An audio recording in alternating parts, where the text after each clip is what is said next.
Bismillahirrahmanirrahim. Meneruskan konstruksi ayat ya. Misalnya begini, Anda jangan langsung menyalahkan Nabi Adam. Saya ini sering kampanye untuk membela Nabi Adam, karena banyak kiai yang cerita Nabi Adam itu salah melulu. Nanti kan kita di surga kan nggak perlu ngajukan kredit,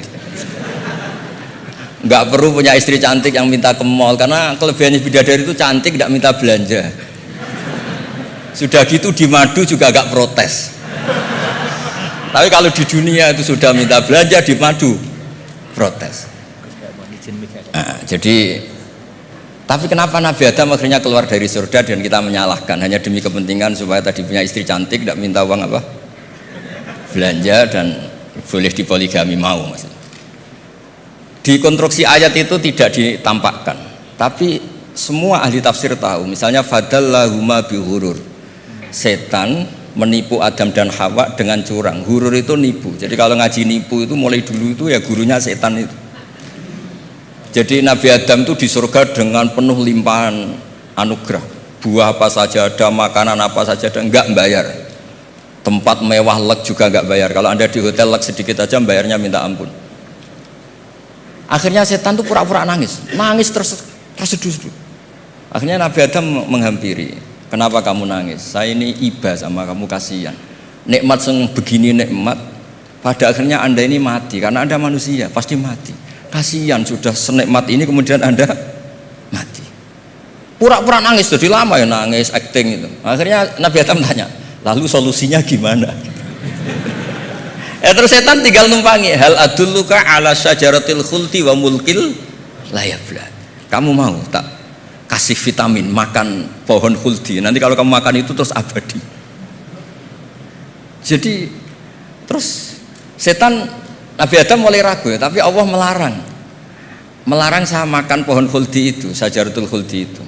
Kamu tidak usah cari tafsirnya, itu anggur apa ketela apa duren, itu namanya orang kurang penggawean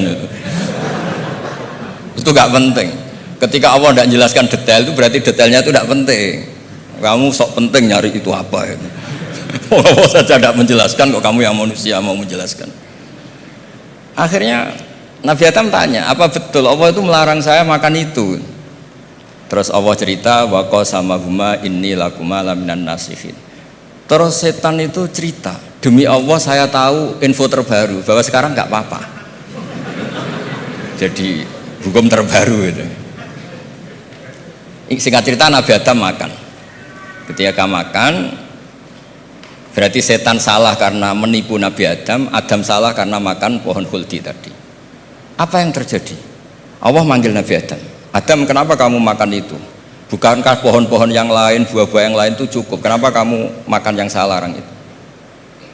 Terus jawab Nabi Adam ini yang unik, yang kita harus bela Nabi Adam ila yaumil qiyamah. Wa izzatika ya Rabbi ma adzunnu anna ahadan yahlifu bika kadziban. Demi kehormatanmu ya Allah, ketika engkau disebut oleh setan, saya tidak pernah mengira ada orang berani mencatut nama engkau kemudian dia bohong. Ketika engkau disebut ya Allah, saya tidak pernah mengira ada orang mencatut nama engkau kemudian dia bohong.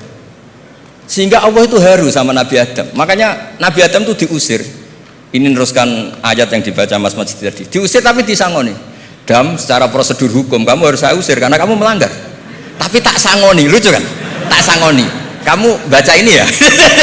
jadi unik.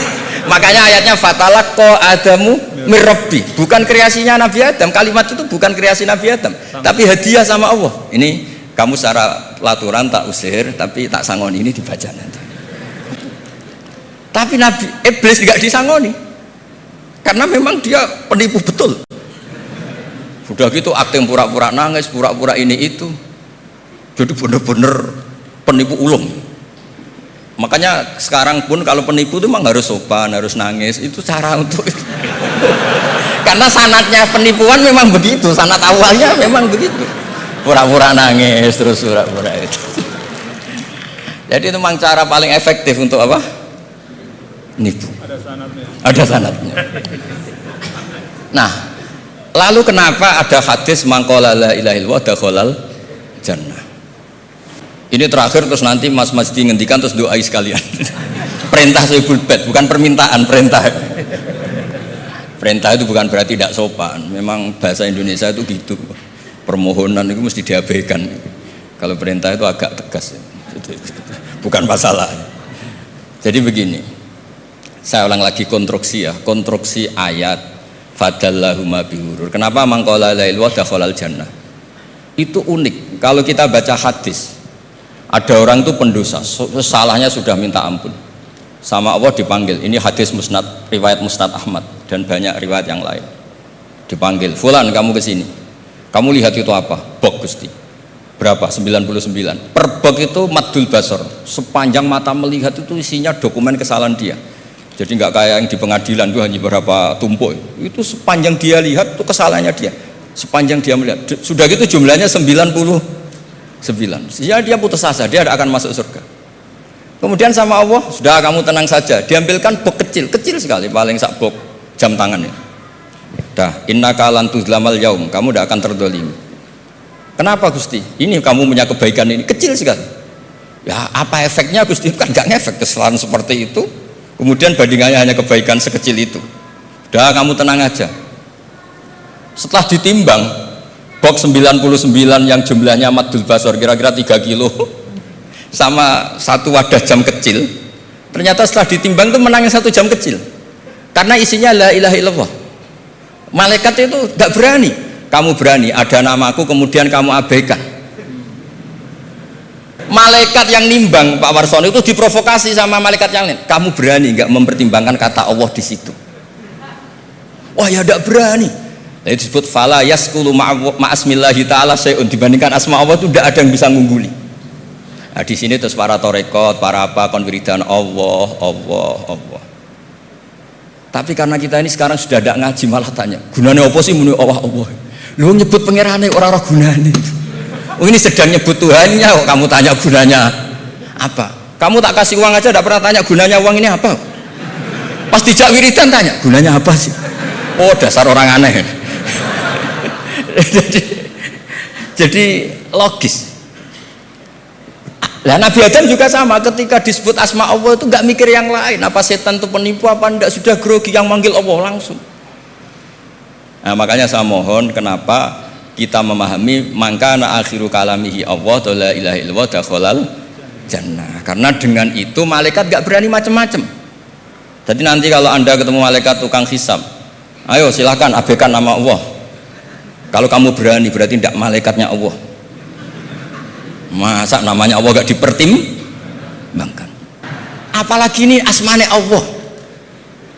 Nah, makanya Nabi ngendikan fato satisi jilat wasakula ismuwah. Kemudian bok kesalahan tadi jomplang kalah.